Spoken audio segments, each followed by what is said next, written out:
পার্শ্বনাথে এই মন্দিরটি নবনির্মিত, এখনো কাজ চলছে। এই মন্দিরটির নাম তালেটি তীর্থ মন্দির। কয়েকশো কোটি টাকা খরচা হয়েছে এই মন্দির তৈরি করতে, এখনো কাজ চলছে দেখছেন।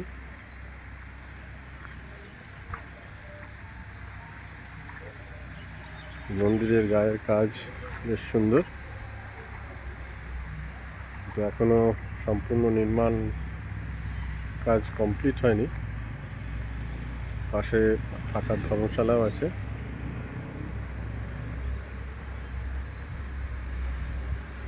এর ভেতরে একটি গুহাও আছে মন্দিরের তলায়, এবং সেইভাবে এই মন্দিরটি তৈরি করা হচ্ছে।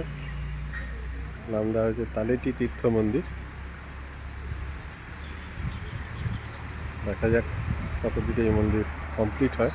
এই কাজ চলছে দেখছেন।